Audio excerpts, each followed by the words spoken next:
Today, we're really excited to have Joe Ferrara. Not only is he one of Firestorm's There oldest he friends, is. But I also got the mustache going, unlike you, man. I had Yes. I couldn't shave it, you know. I had to show you up. It's all good, man. It's all good. We like this look.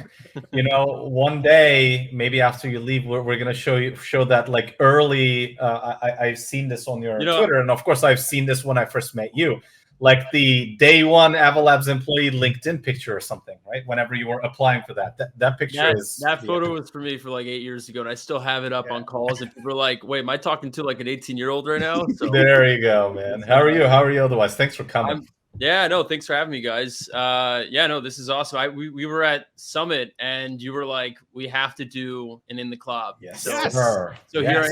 Here I am. And Joe, it looks like we're Mike twins. You and I are Mike twins. Oh, you got the sure one going? Yeah. Yeah, man. That's very nice, guys. Nice, dude. Love it. Mine doesn't have the lights lit up though, because it's plugged into a DJ mixer, so it's just like a separate thing. But anyway, yeah, you definitely have a better setup than me. My background's not as good as yours. Thanks, man. It's great to have you on the show. Yeah, it's great to have you on the show. There were three main people that I would talk to when I was trying to add some value to the early days of Avalanche. Sure. One was Dan Lane, who probably got the worst of me because I was complaining to him about stuff that wasn't working.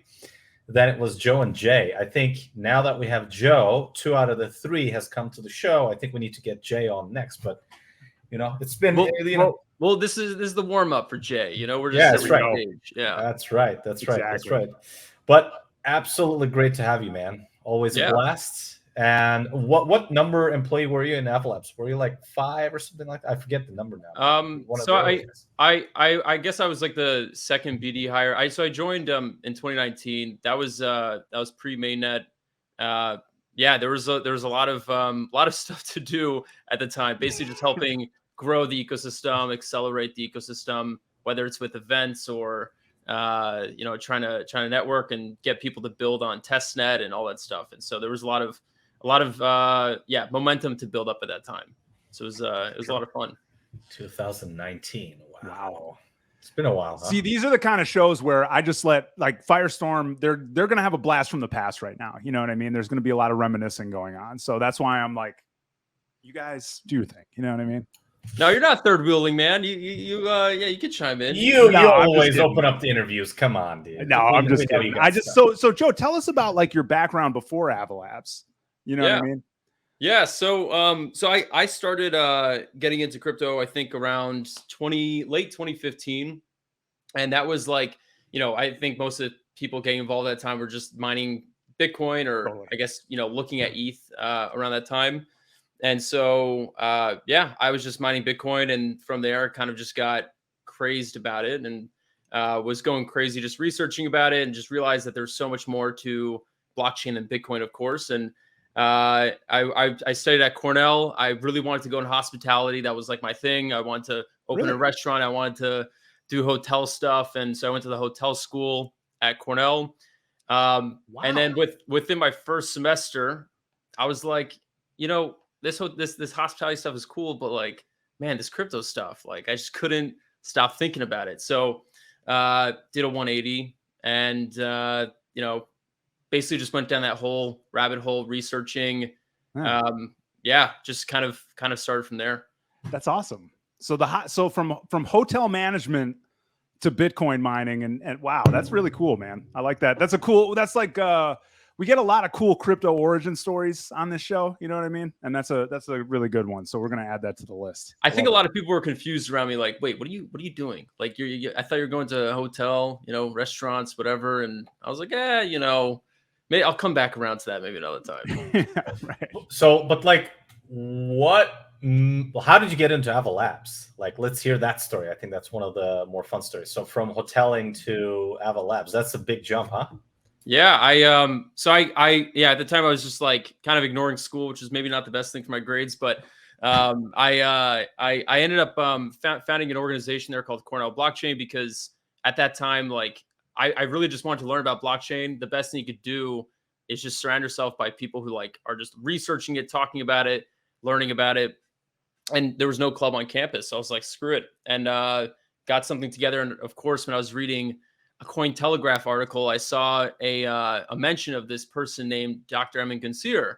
And he had a quote that he put in, and Cointelegraph was referencing it. And I was like, wait, Cornell, huh? Interesting. And so I look him up and I was like, wow, Cornell is like one of the top for distributed systems research. And so I reached out to Professor Sear, and at that time needed, an advisor to start a club. And so, he was beyond the best fit for that, to basically help get it to the point where it was when I graduated. And that was just that was a really, really amazing time. Basically built that for 2 years and worked with also John Woo. He was an advisor for the club as well. So it was just like a fantastic learning experience, meeting a ton of people through that. Just like brought on a lot of awesome people. It was just like such a great, mixed storm of just people and researching and everything. Dude, those are the best stories because it's pure organic. Yes. And like people sometimes see the folks where they are, and understanding like the journey to get to where you are is always fascinating, because everybody starts somewhere, and that somewhere is typically somewhere way different than where you are now, right? Like a blockchain club at a university, Right. like that's how you can go and join, and that's the start right there, right? Or in your case, you created one, but very cool, dude. Yeah, but I definitely worked at some companies beforehand in crypto that do not exist today. So that was an interesting set of experiences beforehand. But those were internships. That was like 2017. That whole bull run cycle, just crazy, and the ICO run up. Yeah, ICO run up, and I worked at a lot of companies that just like did not exist, that don't exist today. But I feel like that's also where you just learn like a lot, right? Just of course. Yeah. You learn what not to do more than anything else, right? You observe and you absorb, and if you're still around, next time around, you have a better chance of succeeding in general. Even if even if it wasn't your company, I think it teaches people a lot. Again, people don't know of the journey of a lot of folks, and they underestimate what people endure to get to where they are. But so what do you do at Avalabs now? Let's talk about that a little. Yeah, so for the past, I think like maybe a year and a half or so, just been doing gaming. So I've been working along with Ed Cheng, who's our head of gaming, and just helped accelerate the growth of that whole vertical with him.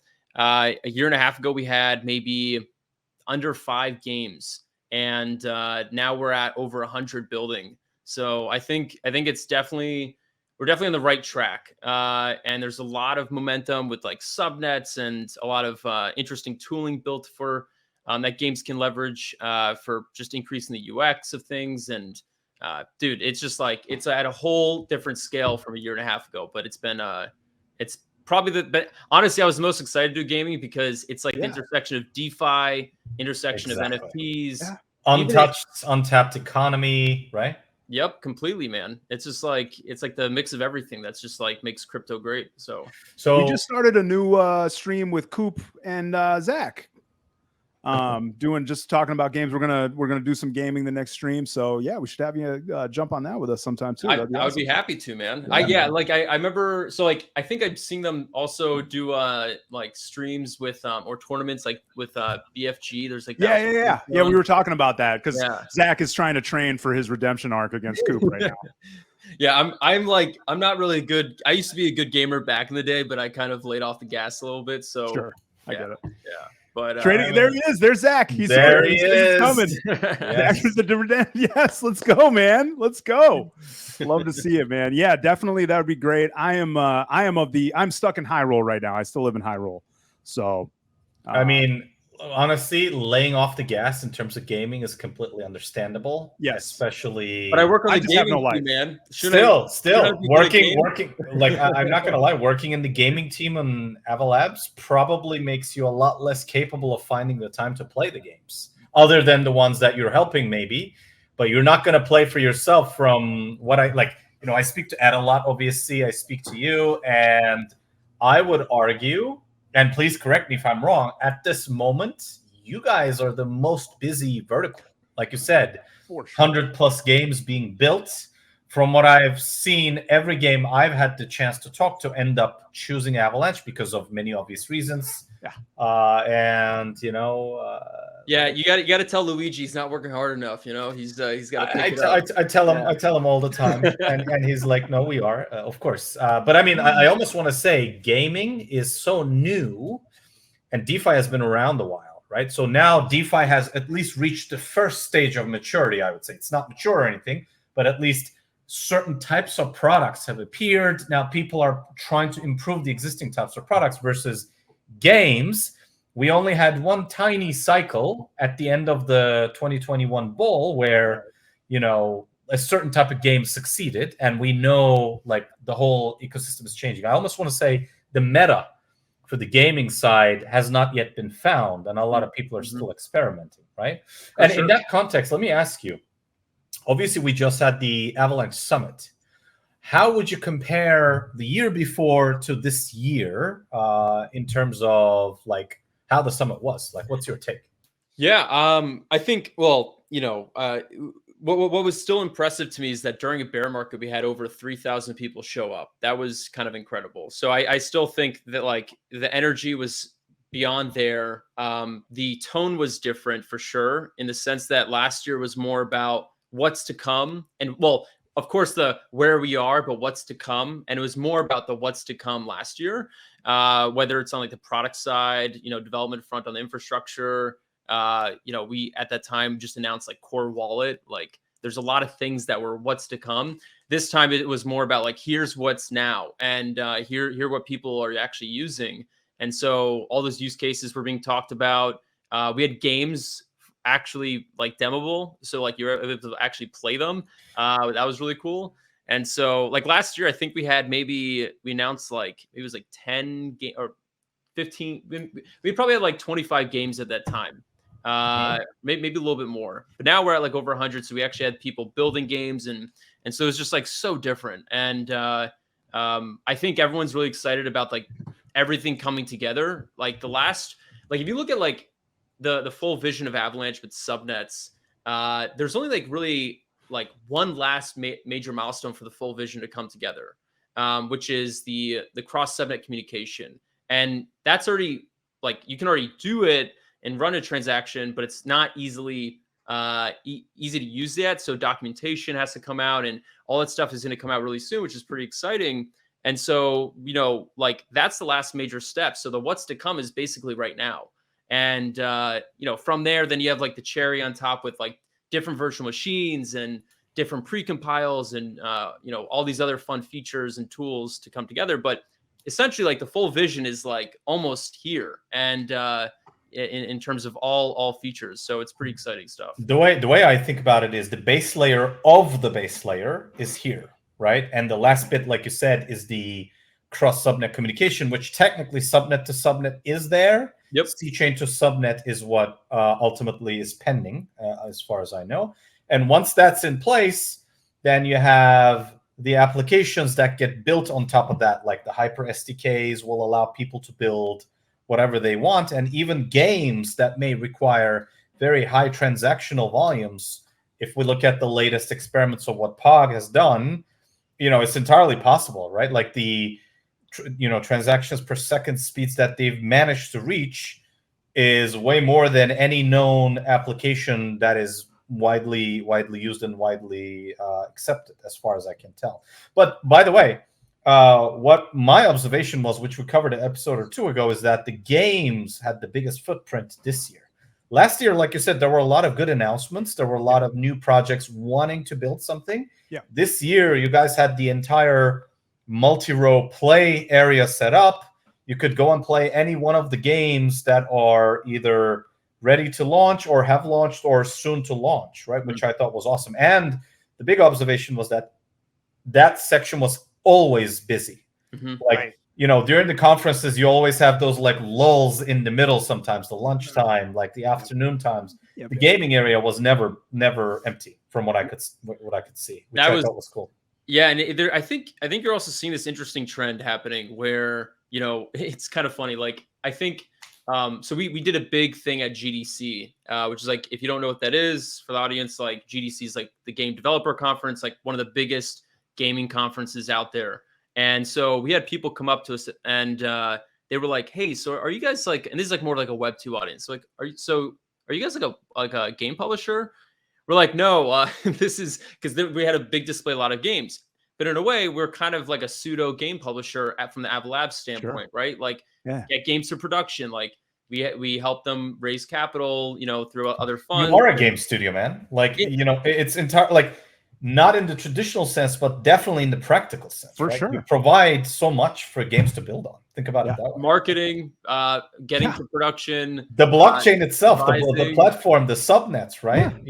Raising, marketing, But what's really cool about like a new trend is that like, yeah, sure, like we're that, big support engine for a lot of games, but we're also seeing an interesting trend where there are other types of game publishers. So like a really good example in a way is Merit Circle. So we made an announcement with them, and they're building their own subnet.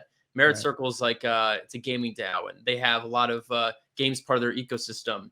And so they have the MC token. So having their own subnet, they can be their own, in a way, like pseudo DAO game publisher.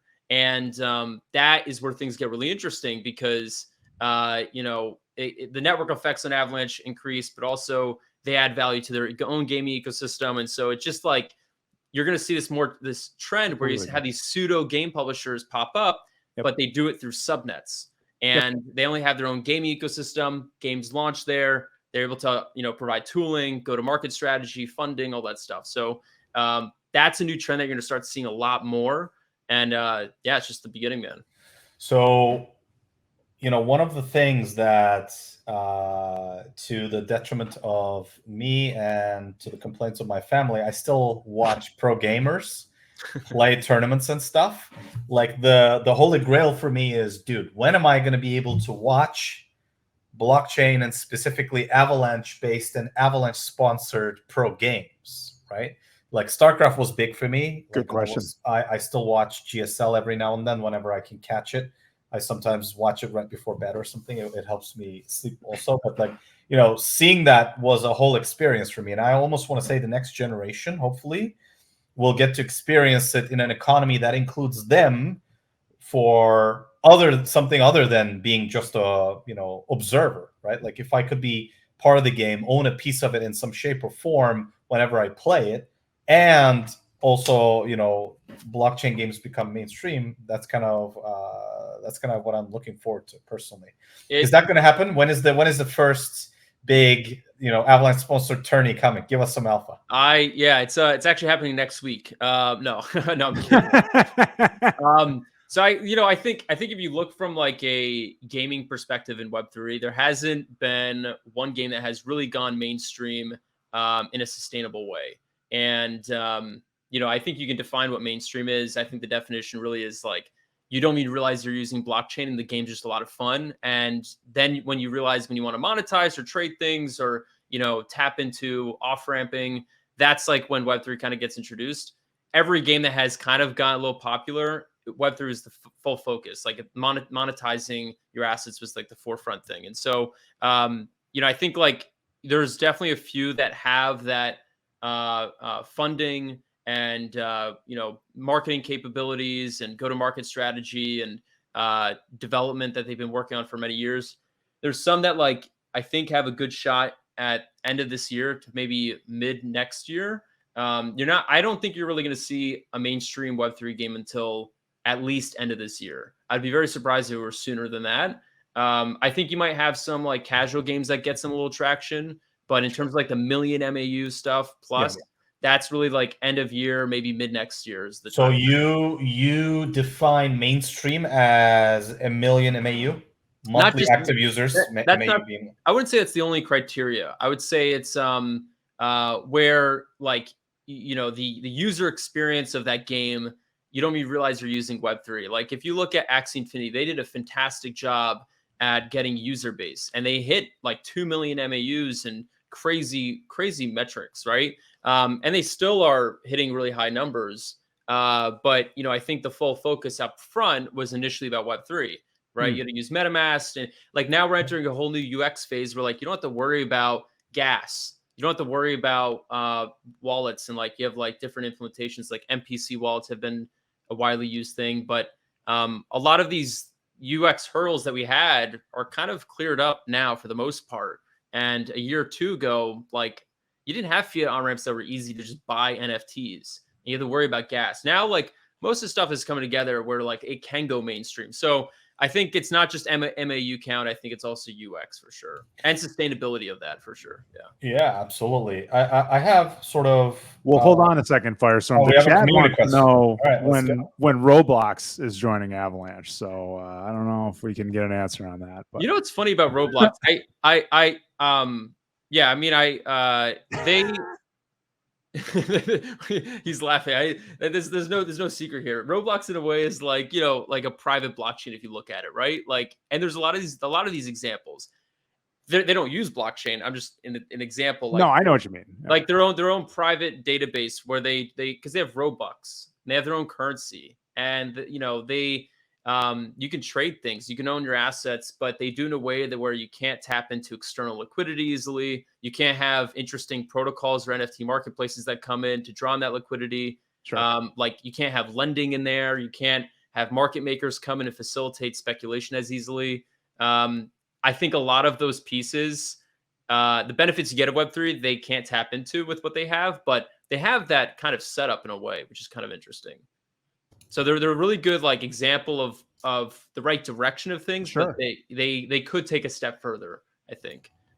So yeah. You heard it here. Joe basically said soon, and stay tuned.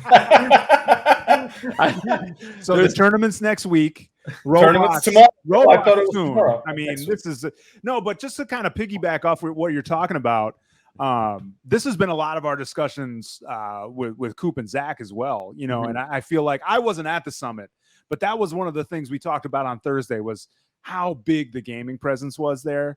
And the jump from last year to this year in terms of the gaming presence seems like it was like so pervasive. Yeah. That like a guy like me is really excited about the future of gaming on Avalanche. You know what I mean? So Zach, I know you're in the chat. Correct me if I'm wrong, but you know, I feel like we're really on the right. Bro, I'll give you the absolute best example. Give me the using an existing Web 2 thing that happened recently, right? Let's hear it. So Diablo 4 is coming June, whatever, right?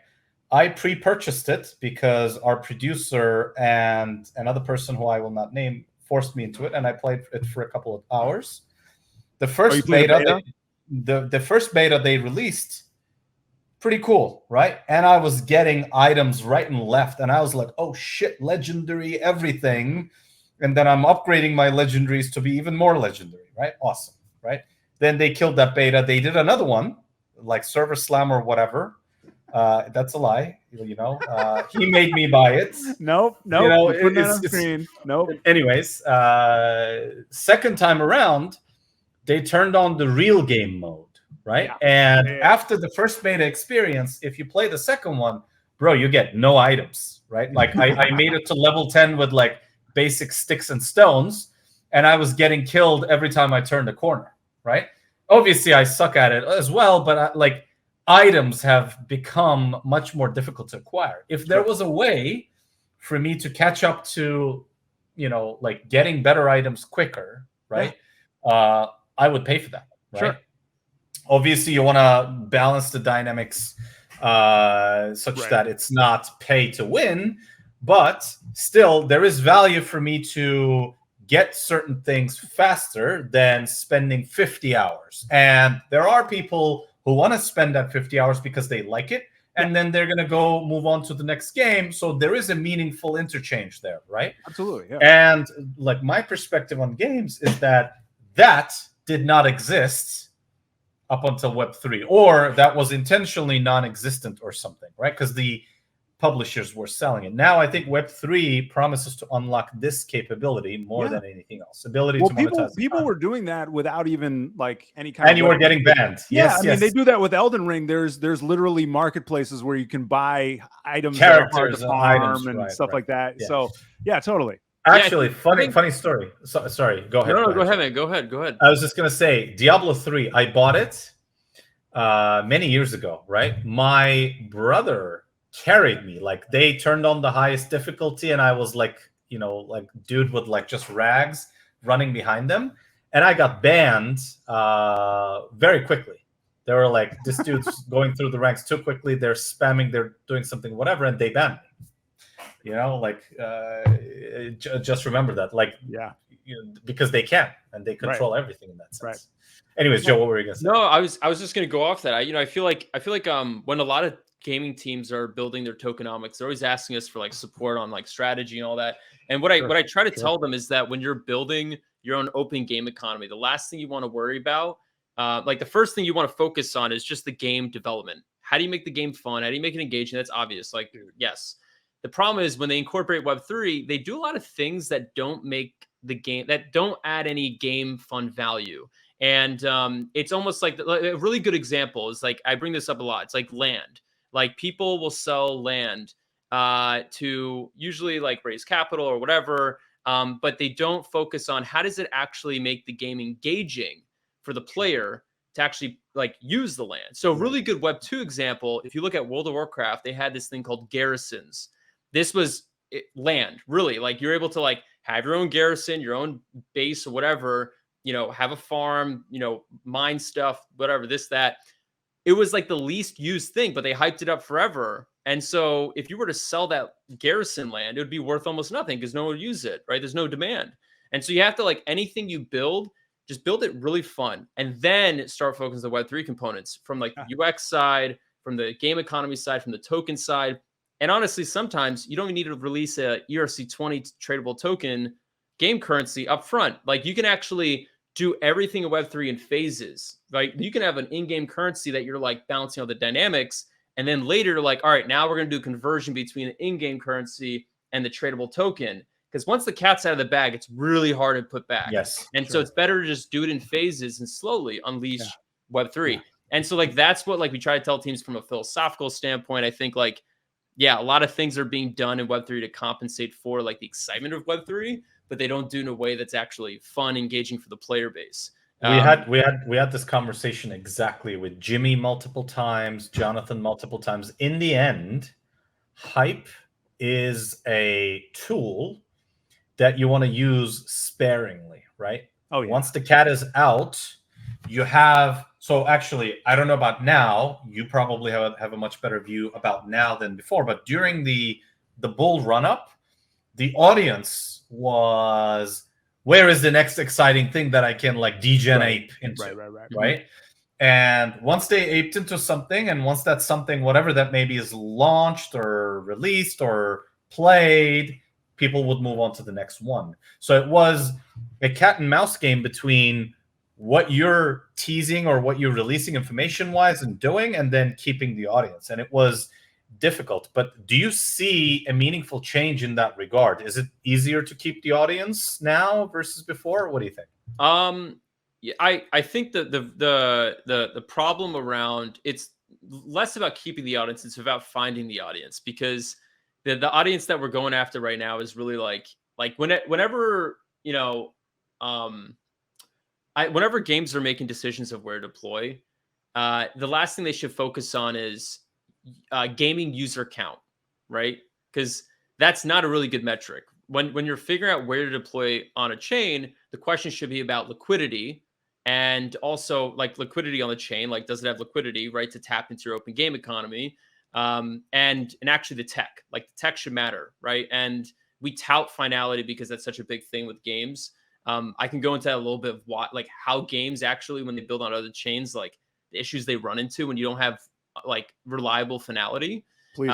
And well, so I mean, like a quick highlight. so I mean, like a quick highlight on that, right? Not to go too deep into it, but sure. When you're like, imagine you're claiming a skin, and the front end, the game UI says, hey, yeah, Joe, you have the whatever weapon skin, and then you try to trade that. Well, on chain, it actually you never received it because it failed, or I had a reorg or whatever, Right. And so what you have to do as a game developer is write custom scripts to re-index the chain, make sure whatever's on the front end is reflecting properly what's happening on chain. That is a really annoying thing to do, especially for like every on-chain interaction. You have to write custom scripts that are built for your game specifically. There's not like a one-click solution to do that. Right. And so when you have sub-second finality, what game developers realize is like, oh, like I don't have to worry about all these failed transactions because like I know when it's propagated and it's confirmed, it's done. Like it's not gonna. I mean, the simplest way to even like say this is your devs focus on the gaming aspect rather than dealing with the quirks of the blockchain aspect. Exactly. Right. Yeah. You do what you do best. Yeah. And then you know, so like I think like those are two things that like, so like going back to audience thing, right? It's like when you're choosing a chain, just focus on, is there liquidity? If there is, great. Because if there's not, then like what's the point of building your open game economy? There's no value to that, right? So liquidity is important, and then you also need great tech. The audience thing, it's like there's no real gamers on chain, because what's the definition of a gamer? Like they just play the damn game. They're not doing a lot of on-chain transactions. Now, when the game actually reaches that adoption and there's off-ramping stuff and market makers can come in and all the other stuff, like CSGO, you know, like that's the type of level of trading activity you want. And when you put that on the blockchain, that can actually make it all more efficient with the skins. And you know, I think yeah, like you just want liquidity, you want good tech, and then audience, you want to actually do Web 2 marketing, proper distribution, like getting on Epic Games Store for distribution is important. Like all these things that Web 2 game publishers do, I think is understated when analyzing like how to actually track users. So I mean at a minimum, first of all, like a store like Epic Games, right? They have access to people and they can help you reach that critical mass to make your game sustainable and growable, right? Like I think you're right. I think like the future state is a mix between providers that exist in Web 2 helping and then new games coming in Web 3. One of the typical questions, by the way, that I get asked and I usually have no idea how to answer is, how do I design my economy and tokenomics? Like, I think this is actually standard topic for conferences also. But if you don't mind giving us your view, like as a brand new game, let's say the genre is awesome, concept is cool, but how should teams approach their tokenomics in designing their economy? Yeah, I think there's like a few things. Like we actually we've been working on just like toying around with like what this actually looks like. There's not a simple like clear answer because there's definitely a lot of things that we know that you shouldn't do. That's for sure. And so, you know, I think from like, just to start off concretely, it's like we looked at the 2 token model, 1 token model, no token model. I think the 2 token model doesn't really make a lot of sense. You know, because if you try to look at like what you're solving for, the ultimate answer is you're trying to solve for volatility for the token, right? To make the user experience enjoyable. You're not really doing that because all you're doing is bifurcating the utility into 2 tokens, yes, and diluting the value. That's really all you're doing. And then you're like, all right, the only difference, the true difference is, yes, there's utility difference, but one is inflationary. So it kind of, we're going to make it so it kind of stabilizes at that value and try to control the emission. And so we match the demand and supply and all that stuff. Like that's really hard. How are you going to manage the emissions properly and also predict demand? That's like so difficult. So, and then the other tokens, the speculative asset that accrues value, you know, it's fixed cap, blah, blah, blah. Like you're not really solving volatility. You're still going to see volatility. And so what you really should do is either do a 1 token model or a no token model. I think the most interesting, compelling approach that I've seen, although, you know, yet to be proven for a lot of this stuff, is you do an interesting relationship between an in-game currency, so a soft currency, a non-tradable currency, and then you have a tradable currency that reflects that same thing. Yep. And then you have a relationship between those. So you could have, you know, the in-game currency can only be earned, can't be bought, right? It can only be earned and it can be bought. It could be used to spend on XYZ assets. Then you have, you know, the tradable currency, which actually can be bought and then used to buy those same XYZ assets. Those XYZ assets accrue value. Maybe there's NFTs, maybe there's skins or whatever they are. But in that example in Diablo, when you're like, yeah, can I accelerate my path? Well, instead of earning that currency to accelerate your path, you can then inject fiat, buy the currency, right? And then spend it on those assets that you want to accelerate your path forward. That I think is the most compelling relationship I've seen, but I've also seen some interesting approaches with just a tradable token. Sure. Let me ask you one follow-on question. So what you just described is what I see mostly nowadays. I think in that sense there is some convergence. Most of the projects, at least the ones that I talk to, are going in that direction. But does this apply to all genres? Because you have to add the base utility to both the in-game and the tradable token in some shape or form, right? If the tradable one is pure outside, you just buy stuff with it, okay. But the in-game one has to have some utility. How do you think about that piece? Yeah, I mean, does it apply to every single like first-person shooters versus MOBAs and all that? I don't think so. I would need to think more about that, but I mean, every game genre has a different type of game economy mechanism, right? There's so much you can do in a first-person shooter versus a MMORPG. I think first-person shooters, right? What do you have? Skins, on-chain wagering, all these other I think the real question should be what type of products can be built in these ecosystems? Because every game genre has different products to be built. In an MMORPG, you might not have an on-chain wagering product, but you might have UGC, right? User-generated content. And so, the more on-chain products you can build that can accrue value to those in-game assets, I think that is where things get really interesting. But not every game genre can support all those on-chain products. I think that's so. I don't know what that list of on-chain. I only know user-generated content is really big. On-chain wagering. Those are the two main Web3 game products. And I guess on-chain wagering, does that include PvP type stuff? Whether it's first-person shooter or RPG or hack and slash, whatever, right? Yeah. So in a way, I think Shrapnel is doing a really good example of how you can win assets and lose assets in PvP. So they think of poker, right? You enter a match, you put in the assets that you want to participate with, and then in Shrapnel, it's you can use a really crazy skin or really nice weapon, and that will make your chance to win increase because it's a better asset. But if you die and you lose it all in that match. And so there's a lot of interesting on-chain things that they're doing with PvP gameplay. But yeah, I think figuring out I don't know what other on-chain products are really interesting, but those two definitely stand out for sure. UGC, on-chain wagering. Yeah, I don't know. I'm trying to see what else is compelling for sure. So I guess the summary in this regard is that while there are a lot of takeaways of what not to do, I'm going to say, the actual exact answer is still being explored, right? Is that fair to say?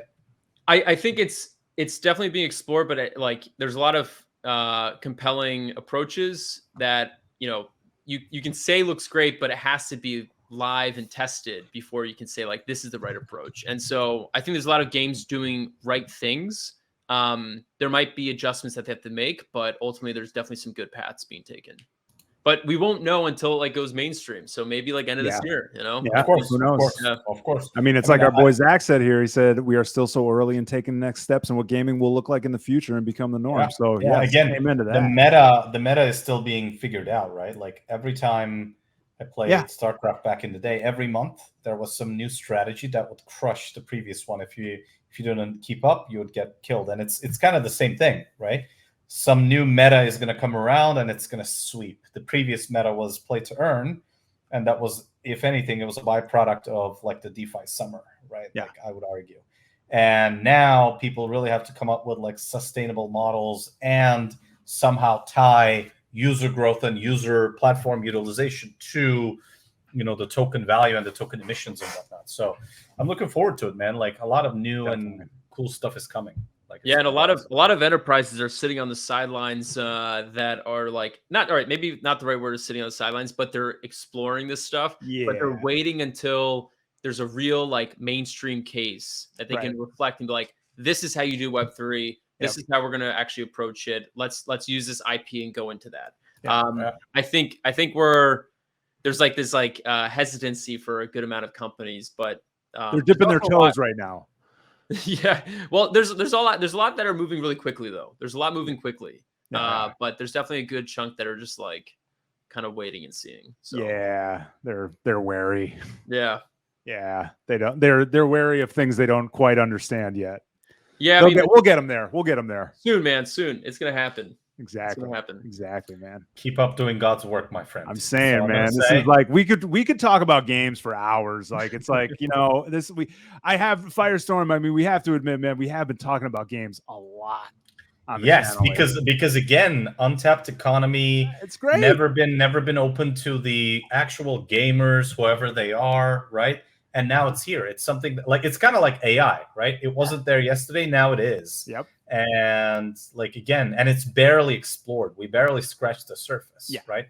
Like, you know, we have very big first-person shooter games coming, more than one, right? We have like all sorts of games that are launching. I mean, if you were at the summit, you've seen so many different games. I'm really looking forward to this whole new world, honestly, where I'm not tied to a single, you know, publisher to like feed me new content. So, well, it's really cool. What's really cool about it is I have, you know, I'm looking forward to the day when I'm not saying, well, on the Web 2 side, I'm playing this, and on the Web 3 side, I'm playing this. You know what I mean? It's like, yeah, sure, okay, I'm playing Jedi Survivor and Elden Ring mods and Legend of Zelda Tears of the Kingdom. And then on the Web 3 side, I'm playing Pulsar. I want to get to the day where there's no distinction. You know what I'm saying? These are the games I'm playing, and this one has this economy, and you know what I mean? Like, we're getting there, man. So it's an exciting time. I'm still stuck on like the, you know, retro game stuff. Yeah, I gotta bring my game up. Web 3 needs to come sooner, so let's go. We'll get you there too. Yeah, the only game I played recently that was Web 2 is Dota. But man, I haven't, like, the last game I really played was World of Warcraft. I played a ton of that. Nice. Maybe too much, actually. We have some Warcraft players on the team, so I have heard that's one that will suck you in. I have never played it. I have been told I'm not allowed to play it because I'm very susceptible to hype. I get sucked into these worlds, and you know, I'm having enough trouble getting out of Hyrule every night. You know what I mean? So World of Warcraft might be a little too heavy for you know, a lore head like myself, but we'll see. Maybe I'll get there one day and actually dive in. I'm an elderly gamer, so we have a really cool game coming out, Domi Online. They're like an MMORPG. Really excited about those guys. So definitely. Definitely keep your eyes open for that. I feel like when these games go live, I'm gonna like lose my job because I'm just gonna be playing them all the time. So hopefully I mean, they don't go live. Your job is to support these games, and one simple and clear way to support them is just play the game, bro. Right, Add to those. You know, all you can say is like you're helping the MAUs. Listen, you know, you're refining the user experience. Very important. I'm doing Q&A. I'm doing QA, you know, quality assurance testing, you know, all that stuff. Yeah, exactly. There you go. See, it's just you're just doing your job, man. We got your back. Well, yo, Joe, this was awesome having you on the show, man. We got to have you come back and talk about games more on this show and on our gaming stream with Coop and Zach, man. We've been having a blast over there, and we just started it. Yeah, that sounds awesome, man. Yeah, no, thanks for having me, guys. Of course. Anytime you want to talk about gaming or whatever Avalanche related, I'm happy to join. So, awesome, thanks, man. I'm glad we talked at Summit and you invited me, man. This was hell yeah, man. Yeah. Well, I got one more question for you before we go. Sure. Hold on 1 second, Joe. I gotta get a song request from you, man, because we always play a little bit of music at the tail end of the show. I don't mean to put you on the spot. You can send it to our producer if you can't think of anything off the top of your head. This must be the place. Talking Heads. That is my man. I got you, man. I'm a huge Talking Heads fan. I got you. Like a perfect song. I read your mind. You did. You read my mind. Listen, I'll tell you. I used to live in Brooklyn. I used to go to this party called Tiki Disco, right? And it was and you know how I know this party was amazing?